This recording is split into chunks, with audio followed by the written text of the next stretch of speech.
Thanks, Aid. I'm the only amateur here tonight. This is is there a word for almost a virgin in this sort of thing? There should be some kind of word. Yeah, yes, it is. World Vasectomy Day is why I'm here.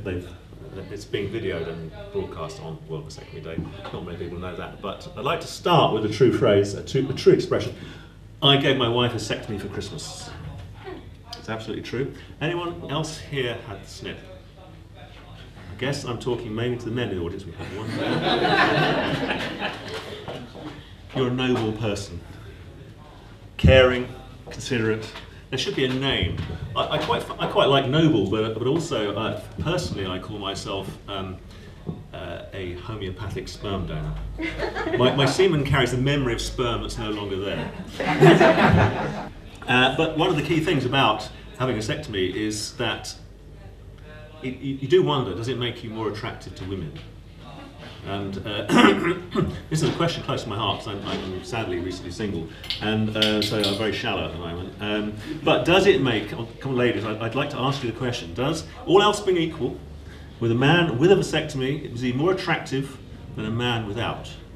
So, with a vasectomy, without a vasectomy. With a vasectomy, it's like being the opticians, you know, with, without, better without.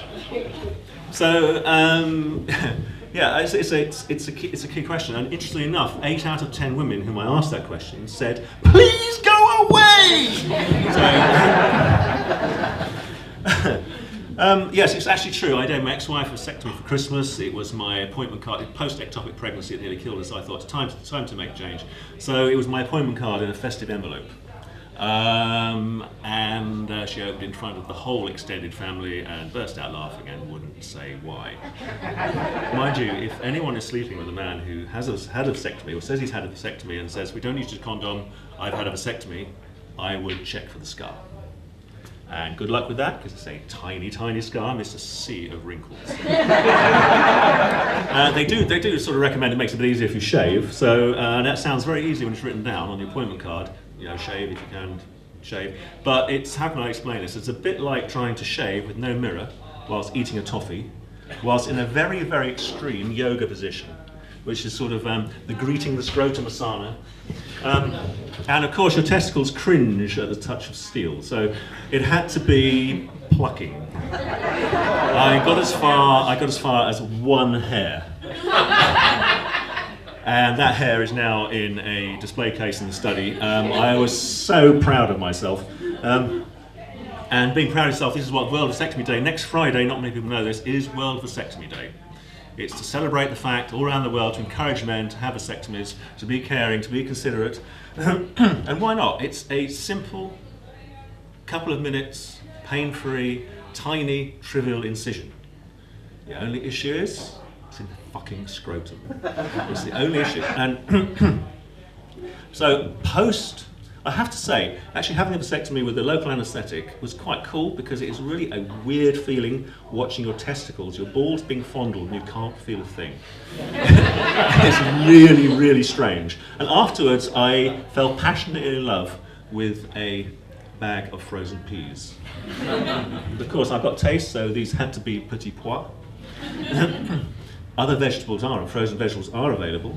Bing bong, bing bong. Security to aisle 12, security to aisle 12. Man experimenting with frozen vegetables.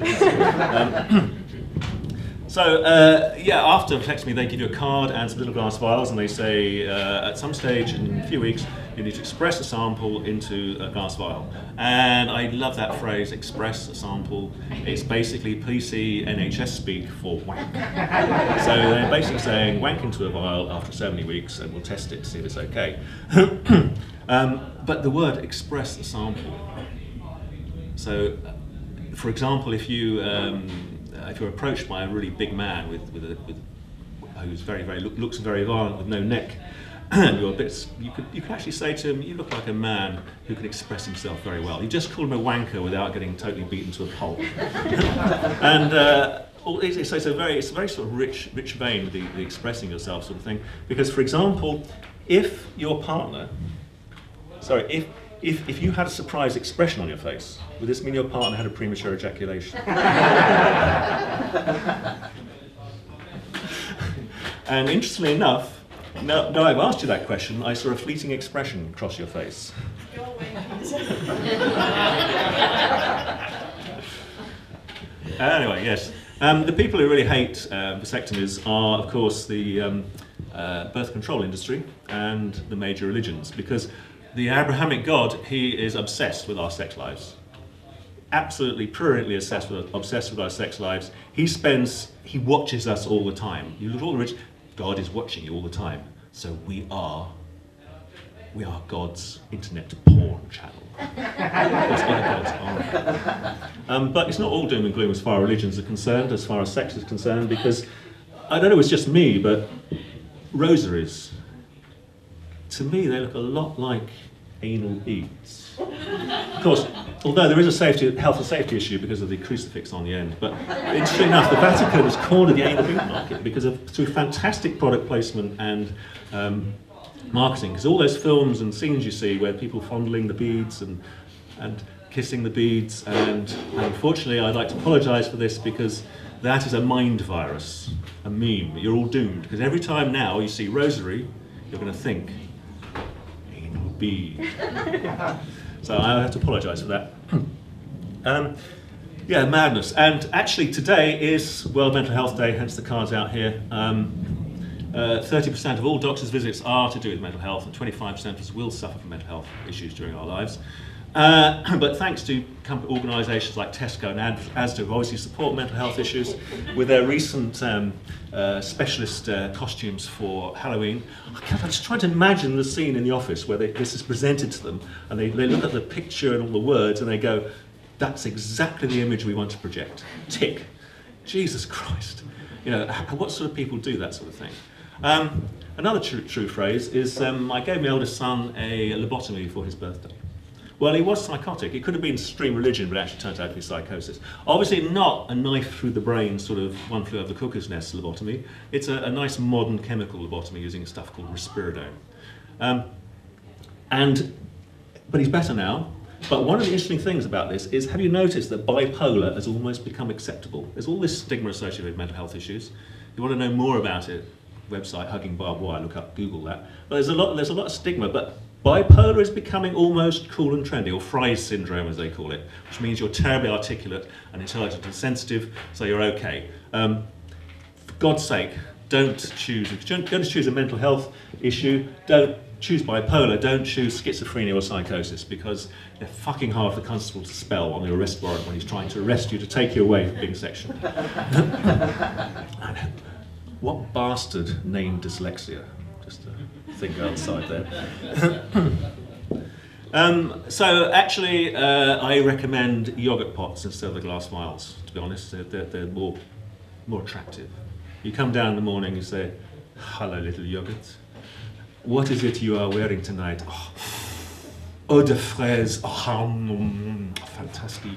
Come on, there isn't a man here who hasn't looked at the fridge with lustful eyes at things like tiramisu.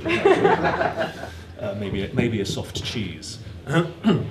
Anyway, so yogurt pot's a good idea, and afterwards you have to take a sample down the clinic. So they can test it, and so you have to keep your sample warm, so you put it on your arm or in your pocket, and there's a worry that people know what you're doing. There's a man taking a sample into the clinic, but it's actually quite discreet. There's no queue of men with inflatable full-size dolls with their samples in. It's very, very discreet, and the first time I walked in, there was a woman waiting, and I thought, oh, isn't that lovely?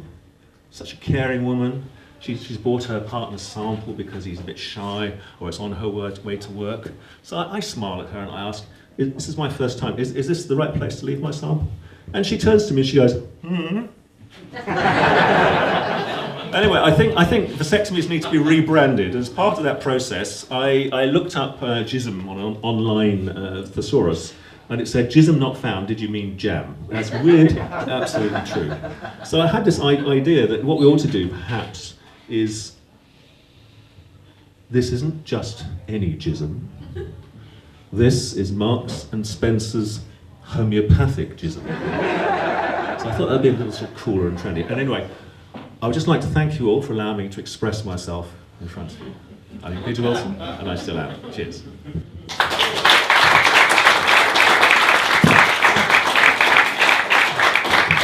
There we go, everyone. Peter Wilson.